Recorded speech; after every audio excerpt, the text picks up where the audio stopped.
Isaiah chapter 47 and verse 1. Come down and sit in the dust, O virgin daughter of Babylon. Sit on the ground. There is no throne, O daughter of the Chaldeans, for thou shalt no more be called tender and delicate. Before I get on with this video, I want to give all praises to Yahweh B'Hashem Shai. All praises is to be given to Yahweh B'Hashem Yahweh Shai. And double honors and much respects to our apostles, bishops, and elders of Great Millstone. May Yahweh B'Hashem Shai's peace be bestowed unto you, hopefully elect. We're definitely going to need it. All right. Being that understanding the times that we're in, the times that we're heading into, as we know or should know, how things are going to get more tight. They're going to get tough, but pursuant to Acts 14 and 22. Before we get into the kingdom, we have to go through this time of much tribulation. All right. Much distress. As we see more and more, Yahweh B'Hashem Shai is closing the curtain on Babylon. All right. The Lord is hitting America from all places. Hitting America from all sides. All right. This place is more and more circling that drain. All right. Everything is going downhill, which only equates to our uphill, Lord willing. All right. Because with that being said, Yahweh B'Hashem Shai, he's going to continue to make a way for his elect one way or the other in these tough times, these uncomfortable times that we're getting ready to come into. All right. So with that being said, again, may Yahweh B'Hashem Yahweh Shai's peace be bestowed unto you, hopefully elect. I'm your brother, your call from Great Millstone, Orlando, and just wanted to sound the alarm on this. With the tension, of course, in the so-called Middle East, America, it appears, is now getting involved. All right. Which we've been saying, starting from the apostles and bishops, how, once Israel and Iran start going at it, that's only going to draw in the big dogs. All right. From Russia and America, all right, which will eventually lead to America's complete obliteration, all right. But again, before that takes place, before Yahweh Shai makes his return, as it tells you in Luke, the 12th chapter, the Lord is coming with fire and what will live. This place is going to already be ablaze. This place is already going to be just one canister, not canister, but, just one big shit show, man. This place is already going to be up in flames by the time the Lord returns. All right. I'll go to this real quick before I play this video.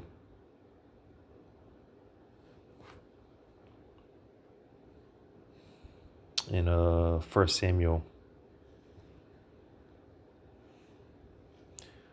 1 Samuel 14 is one of my favorite chapters to meditate on, because it's just another one of those examples for us to learn from, as far as trusting in Yahweh B'Hashem Shai and just waiting on the victory, waiting on the salvation.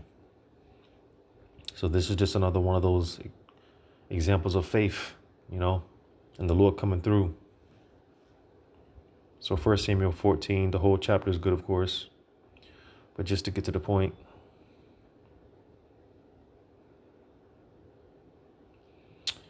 First Samuel 14.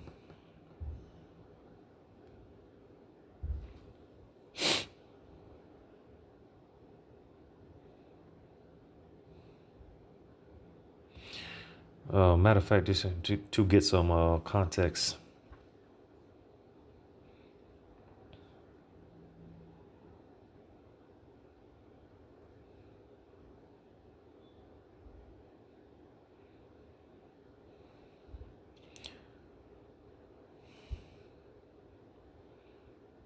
I'm going to start at 6.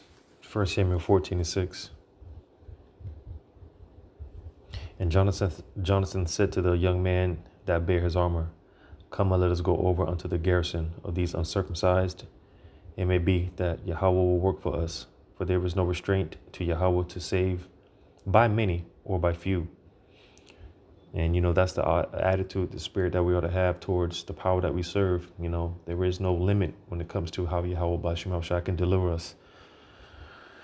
It says, And his armor bearer said unto him, Do all that is in thine heart. Turn thee, behold, I am with thee according to thy heart. Then said Jonathan, Behold, we will pass over unto these men, and we will discover ourselves unto them.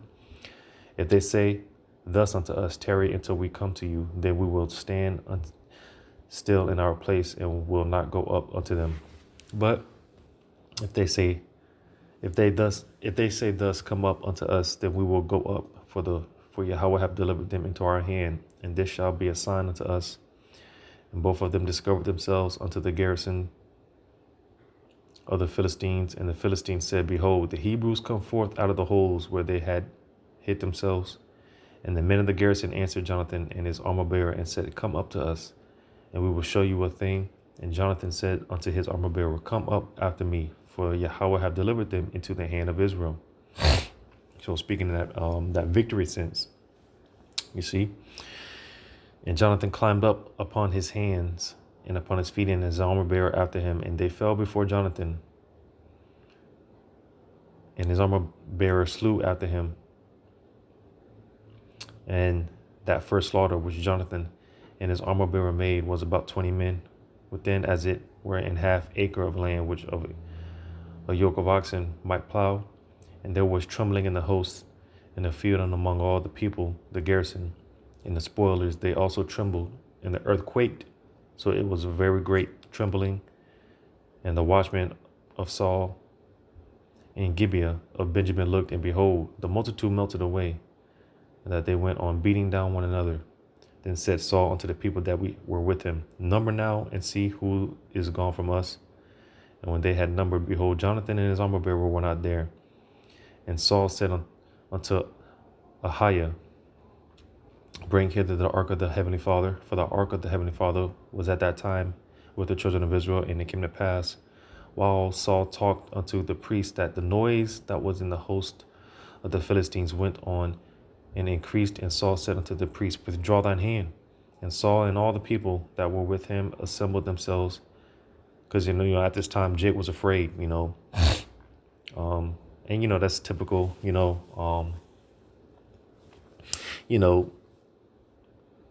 Oftentimes, looking at things from a carnal perspective, you would automatically think defeat.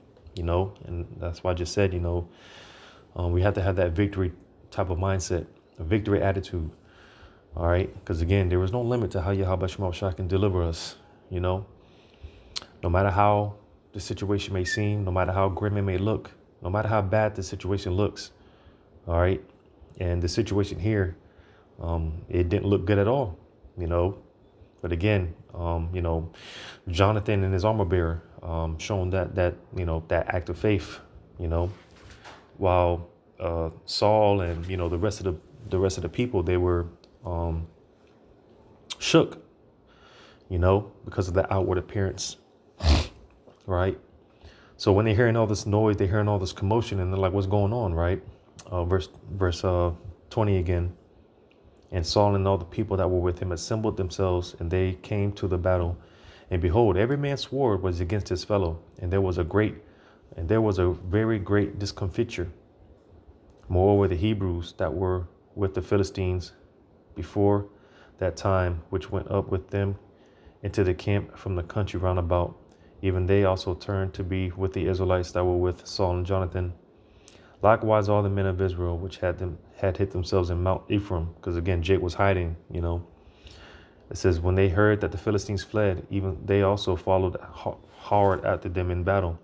So Yahweh saved Israel that day, and the battle passed over unto Beth Haven. But the point being in verse 20, all right, going into this great discomfiture, all right, the Lord caused this commotion. This tumult, this turmoil. All right, that ended up working out in their favor. It was a great victory that day. Going into that discomfiture. Because this is just want to make the point before I play this video. This is what's getting ready to come here to America. As we see, we're already in dangerous times. But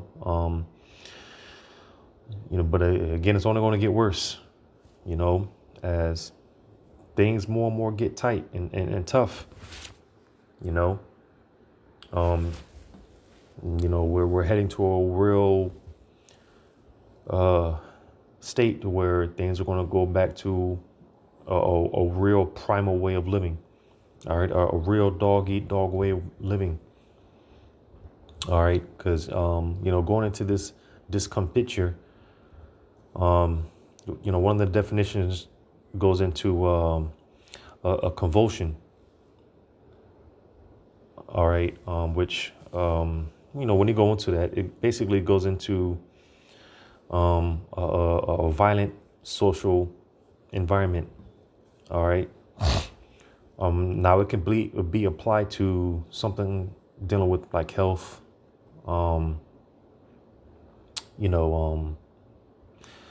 Just trying to think of an example, something like let me look it up real quick.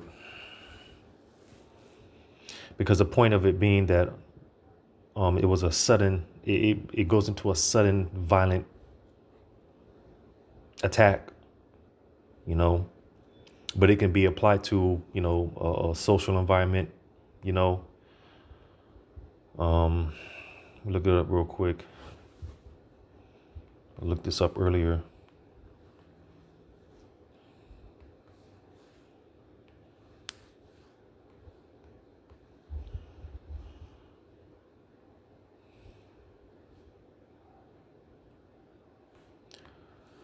So going into convulsions,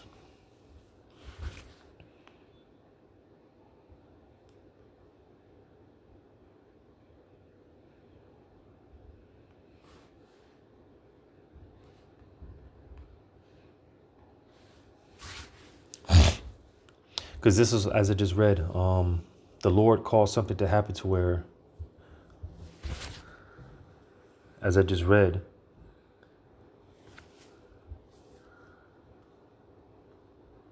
something happened to where, in this particular event, where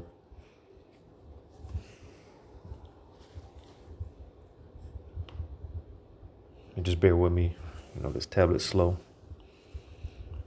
1 Samuel 14, back in 1 Samuel 14, in verse 20 again, it says, and Saul and all the people that were with him assembled themselves, and they came to the battle.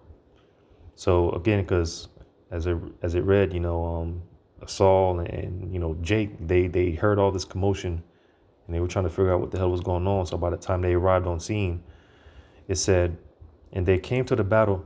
Behold, every man's sword was against his fellow.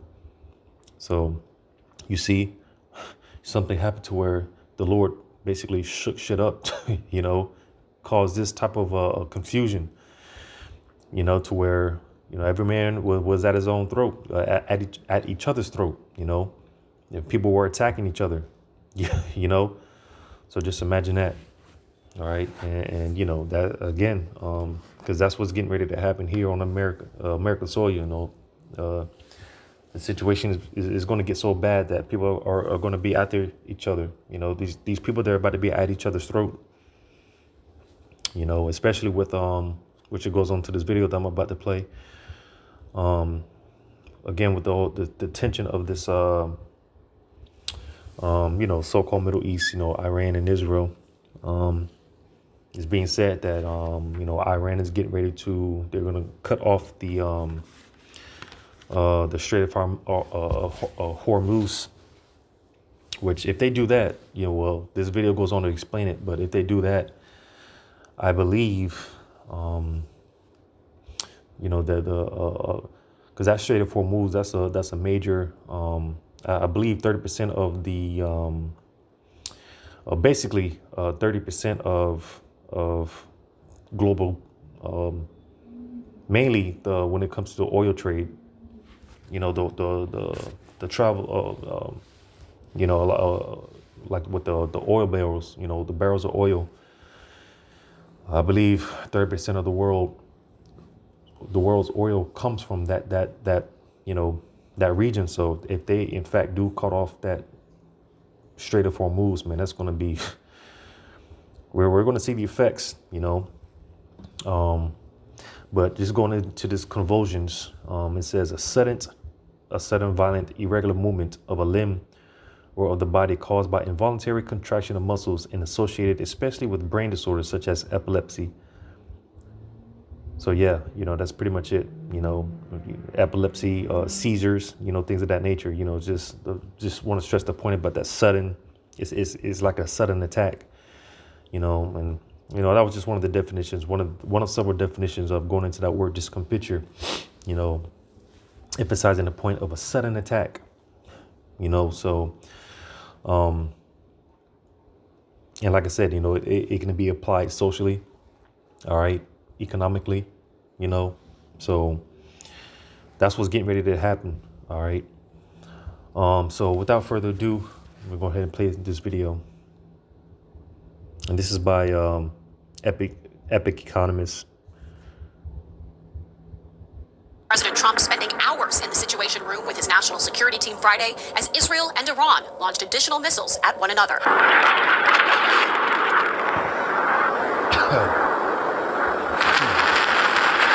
It's inevitable the U.S. will feel an economic impact from this conflict. It's causing the cost of oil to skyrocket. Analysts say that U.S. gas prices are likely to climb higher, and that could start as soon as this week. Gas stations across America could run completely dry in just days. We're not talking about expensive fuel anymore. We're talking about no fuel at all. Right now, as you're watching this video, Iranian lawmakers are seriously considering a move that could send shockwaves through every gas station from coast to coast. They're threatening to close the Strait of Hormuz, the narrow waterway that carries 20% of the world's oil supply. If that happens, we won't just see $5 gas, we won't just see $7 gas. We could see gas stations with bags over the pumps and no fuel signs everywhere you look. Remember the 1970s oil crisis? The long lines, the rationing, the panic buying.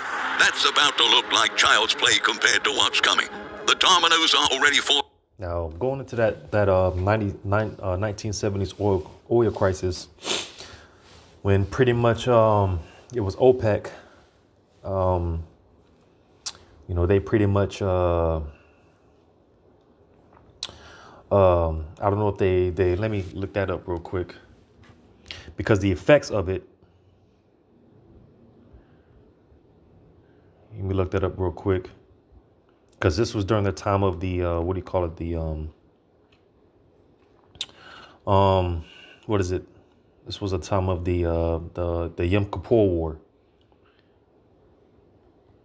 right? Where basically OPEC, they cut off the oil supply to all those that were, you know, pretty much siding with Israel at that time.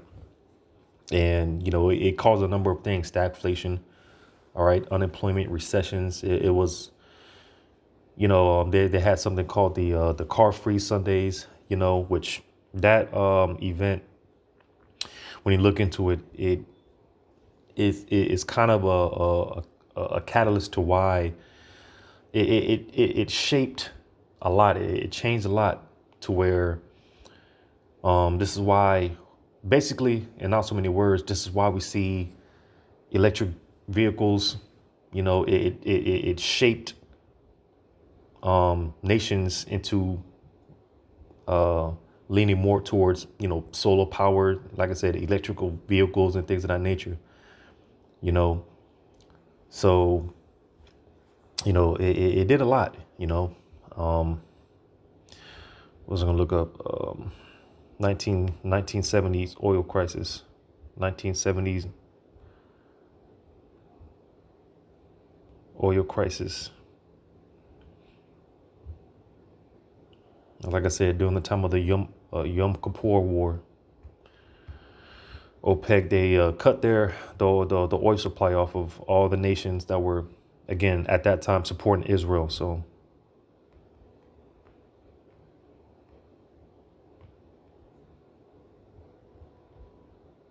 And like I said, from that event, this is why,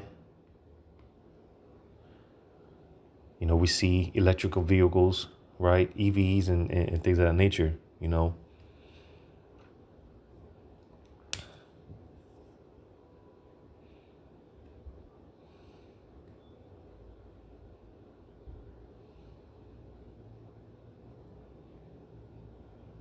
So yeah, I just wanted to make sure. I just wanted to fact check that real quick. So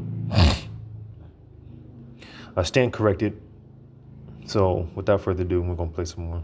In the Middle East, and the final domino is going to land right at your local gas station. Within 48 hours, this situation could spiral completely. It's lucky because back in this oil crisis, overnight, if I'm not mistaken, there were gas shortages. All right, and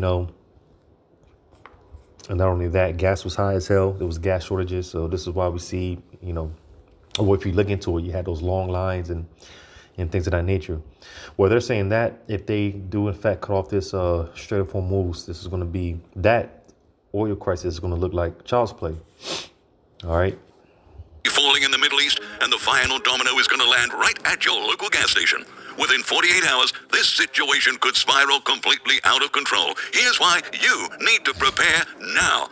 This crisis didn't start at the pump. It started with missiles flying between Israel and Iran. Over the weekend, Israeli jets bombed Iranian nuclear facilities and energy infrastructure. Tehran is burning. Iranian fuel depots are on fire, sending black smoke into the night sky. But Iran isn't backing down. They're escalating in ways that will devastate the global economy. Iranian lawmakers are now seriously considering closing the Strait of Hormuz, the world's most critical oil choke point. This narrow passage, just 21 miles wide at its narrowest point, is where 1/5 of all global oil passes through every single day. Every day, millions of barrels of oil that should be heading to refineries worldwide could be completely cut off. And we mean cut off. The shipping lanes are just 2 miles wide in each direction. That's what stands between normal gas prices and complete economic chaos. Iranian officials have been preparing for this moment for decades. They have fast attack boats, anti-ship missiles, and naval mines positioned to turn the waterway into a hot zone. They don't even need to sink ships. They just need to make insurance companies refuse coverage. Once Lloyd's of London says no coverage, the oil stops flowing immediately. Here's where this gets catastrophic. Iraqi Foreign Minister Fuad Hussein just warned that if Iran closes that strait, oil prices could hit $300 per barrel. Not $100, not $200, $300. To put that in perspective, oil is around $75 right now. We're talking about a 400% price increase virtually overnight. But even if oil only doubles to $150, that's enough to trigger a complete economic collapse. Yeah, because again, if I'm not mistaken, the oil per barrel right now is about roughly $75 to $80 a barrel. But if that shit goes up to $300 a barrel, man, we're looking at $20 a gallon of gas. So, it's different in different states, but out here, pretty much the average for gas is, closer to the $4 a gallon, So, just imagine waking up to $15 a gallon, $20 a gallon, so that's what it's looking like. At $300, we're looking at the end of the economy as we know it. When oil hit $147 per barrel in 2008, it helped trigger the worst financial crisis since the Great Depression. That was just double today's prices. We're now talking about potentially quadruple that level. The global oil market is already stretched thin. China's demand has surged as their economy recovers. European nations are rebuilding their strategic reserves. OPEC's spare capacity is at multi-year lows.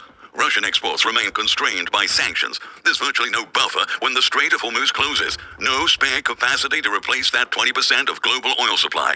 Iran is now threatening to withdraw from the Nuclear Non-Proliferation Treaty. They're going full speed ahead on nuclear weapons development. Israel's strikes on Iran's Natanz nuclear facility were extremely effective. They destroyed above-ground structures and damaged thousands of centrifuges spinning at 60% uranium enrichment.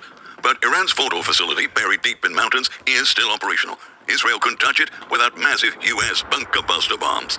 So now, Iran is cornered and more determined than ever to get nuclear weapons. Their first move? Choke off the world's oil supply. This creates a terrifying escalation spiral where the more Israel damages Iran's nuclear program, the more likely Iran becomes to close the strait. Israel has eliminated 14 Iranian nuclear scientists in recent attacks, including car bombings in Tehran. Each dead scientist makes Iran more likely to retaliate by closing the Strait of Hormuz. Israeli drones have hit Iranian refineries. The Kangan port facility is on fire after strikes on the South Pass gas field. The Shahran oil depot in Tehran is burning. Every facility that goes offline tightens global oil supply. When supply gets tight, prices explode. Now let me bring this back to your neighborhood gas station, because that's where this crisis is going to hit you personally. The U.S. imports about 6 million barrels of oil per day. 6 million. Most refining capacity is concentrated along the Gulf Coast. Our just-in-time fuel delivery system means gas stations only have a 2 to 3 day supply on hand. U.S. refineries are running at 95% utilization. There's virtually no spare capacity. When oil prices spike, refineries can't produce more gasoline. The Colonial Pipeline carries 45% of the East Coast fuel supply through a single system. Our entire fuel distribution network operates on razor-thin margins and minimal inventory. When crude oil prices quadruple overnight, the economics of every link collapse simultaneously. Refineries can't afford crude oil. Truckers can't afford diesel. The entire system seizes up. Gas stations receive fuel by truck, about 8,000 gallons per delivery, enough for 12 to 18 hours. When oil prices spike to $200 to $300 per barrel, diesel becomes prohibitively expensive. Truckers park their rigs. Gas stations miss deliveries. Tanks run dry. The trucking industry operates on margins so thin that a doubling of diesel prices forces many companies into bankruptcy. Independent owner-operators simply can't afford to keep trucks running when diesel costs $10 to $15 per gallon. Here's what happens when oil hits $200 to $300 per barrel. Gas prices at the pump double or triple overnight. Then comes the panic. People start topping off their tanks every day, filling up gas cans, hoarding fuel. Gas stations that normally get deliveries every 2 to 3 days suddenly see their tanks empty in hours. Within days, you start seeing plastic bags over gas pumps and no fuel available notices everywhere. Panic buying, of course, makes everything worse. A gas station that might last 3 days runs dry in 6 hours when panic sets in. Social media amplifies the crisis. Videos of long lines go viral. People drive farther to find fuel, and that, of course, burns precious gas in the search for fuel. But it's not just about getting to work. When fuel becomes scarce and expensive, everything, and I mean everything, becomes expensive. Food prices skyrocket because trucks can't afford to deliver. Heating costs explode. The entire economy seizes up. We're talking about supply chains grinding to a halt. Truckers parking their rigs because they can't afford. And that's what people forget, fail to realize or fail to understand. It's not just gas that's going to be affected. Everything is going to be affected. The price of everything is going to be affected. All right. So, going back to 2021, we've seen a small glimpse, long lines here, gas stations being overwhelmed, people fighting for toilet paper. All right. It's that spirit of, again, as far as being cutthroat, man, it's going to be magnified 144 times over, 144%. Real quick, Zechariah 14 and verse 13. And it shall come to pass in that day that a great tumult from Yahweh shall be among them. So, as I read in 1 Samuel 14, going to say that discomfiture, man, that violent uprising, right? Yahweh Bashim El Shai, ultimately he's more and more stirring the pot. It says, and they shall lay hold everyone on the hand of his neighbor, and his hand shall rise up against the hand of his neighbor. So, everyone's going to be at each other's throat at some point. Airlines canceling flights, emergency services struggling to keep vehicles running, Amazon delivery stops, UPS and FedEx suspend service in many areas, grocery store shelves empty because delivery trucks can't make their routes economically, fresh produce rots in fields because harvest crews can't afford to run equipment. When gasoline costs $15 to $20 per gallon, people stop making discretionary trips. Restaurants, retail shops, and service businesses see customer volumes drop by 50 to 80%. Hospitals face critical shortages as medical supply deliveries become irregular. Police departments implement fuel rationing for patrol cars. Fire departments limit responses to only the most critical emergencies. The electrical... And so, let all these things sink in. All right. Again, imagine that waking up. This would put a complete chokehold on America, specifically America's economy. All right. And me personally, I've seen, um, you know, experience this back in, well, it was probably 2020. There was a situation at my the gig that I had at the time, where I had to call police, and they should have told me, due to such and such and this and that, blah blah blah. Um, Long story short, they didn't end up getting out there because it wasn't an emergency, but still, the response time, they didn't end up getting out there because of they didn't end up getting out there until like an hour later, you know. And I remember at that time, when I had to dial 911, typically they would typically, you would speak to an operator right away, but um at that time, you would dial 911, and they would basically, you would speak to an automated system, and they would ask you, is this an emergency and this and that, and due to such. I remember that. I mean, I don't know how it is now, because I don't. That was pretty much the last time I had to call dial 911. I don't know how it is now. Because typically you can dial 911. You can, yeah, and you can either dial 911 directly or speak to, they had the non-emergency line. But basically, at that time when I had to dial 911, it was basically as if I had it was like calling the non-emergency line. Like I said, they put me on I had to speak to an automation, So, the shit was crazy, but just imagine that, you know, a life-threatening situation. And because, gas is so high, and just the chokehold that's going to be on the economy, you know, you have to put your call on hold,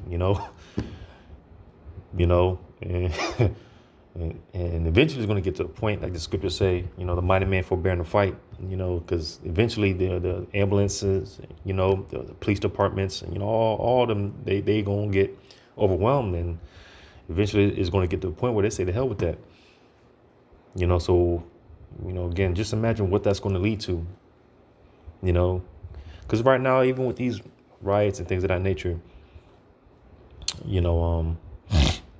these riots and protests, a lot of it's staged, a lot of it's,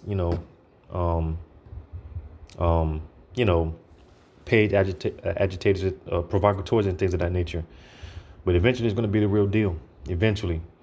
All right. So again, this is the type of environment that's getting ready to befall America. And this is what's going to cause these people to get real convultuous, if that's the word, get real violent. It becomes unstable as power plants burning natural gas face skyrocketing fuel costs. Construction projects halt as contractors can't afford to run equipment. The housing market freezes as buyers can't afford to drive around looking at properties. Tourism collapses overnight as airlines ground flights rather than operate at massive losses. This isn't just an inconvenience. This is economic collapse triggered by empty gas tanks. Now, some of you might be thinking, oh, we've had oil crises before. We've survived high gas prices. But this time is different. Our economy is much... And that's the attitude, man. I've been quoting. Let me get it. 2 Edges 15. Because this is the attitude. Dealing specifically with these Americans, these Babylonians. We've always had, been through such, and we've always bounced back because America is just oh so great. 2 Edges 15.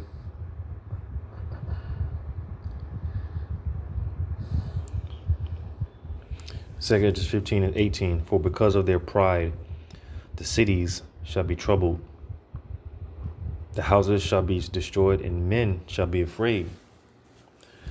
So, you just got to think what type of calamities Yahweh Shema Shai going to bring to where even men are going to be like,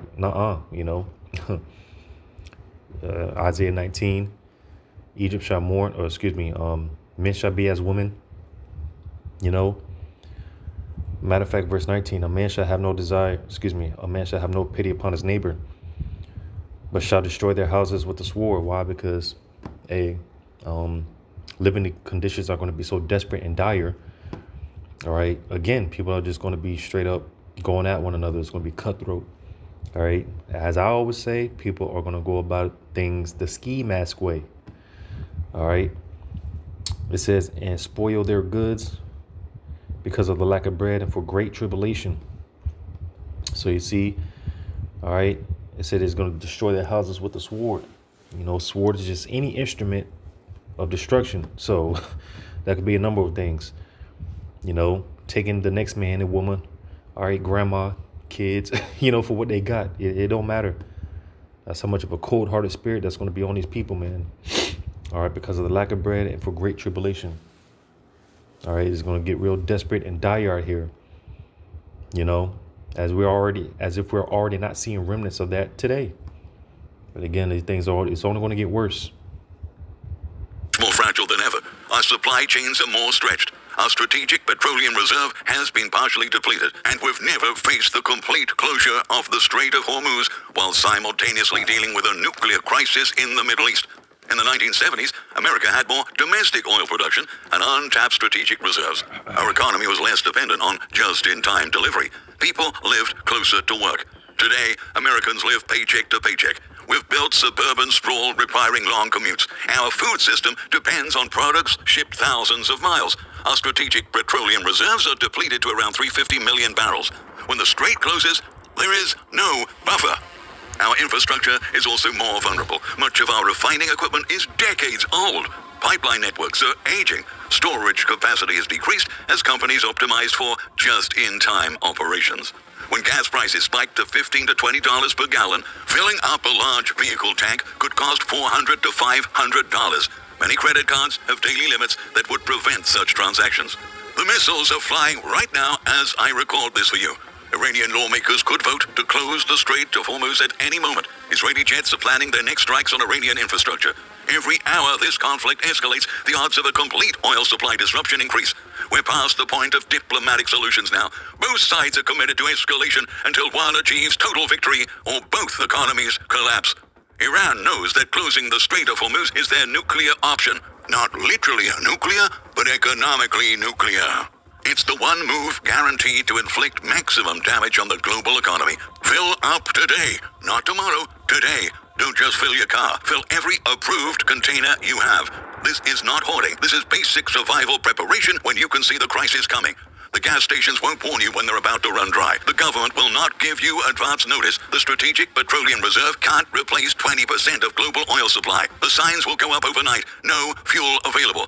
This was predictable. You have had warning. Now we all pay the price at the... Yeah. And again, we've seen remnants of this back in 2020, 21. All right. Or at least certain parts out here in Florida did, gas stations. A lot of gas stations, they didn't have fuel, and those that did have fuel, there was long lines, so, this shit, man, it's getting ready to spill over. Yahweh by Hashem Yahweh Shai V'Tizah. All right. And, Yahweh by Hashem Yahweh Shai V'Tizah, he doesn't take his foot off the gas pedal, we don't know how. This, something I tell myself every day, because, the Lord is getting his men used to that uncomfortable, being uncomfortable, man, because it's like, goddamn, Jacob's back is against the wall, So, just every day,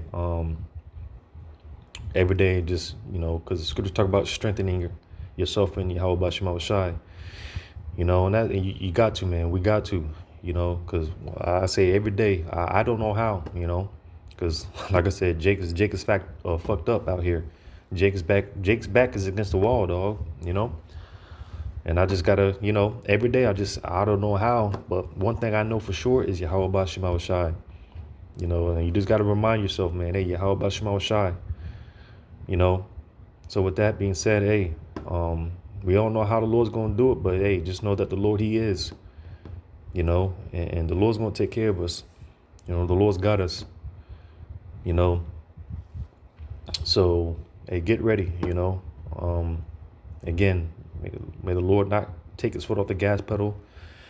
Yahweh Shemel Shah Ratazah, this is it. All right. Yahweh Shemel Shah Shalak Rayam. Wa Anashim wa Abadim wa Haragim wa Mashapayim al Kal Adawamium wa Gawiyam wa Ayabibnawa. Yahweh Hashem Yahweh Shah Babakashah. And with that being said, all praises to Yahweh Shemel Shai. Shalom to you, hopefully elect.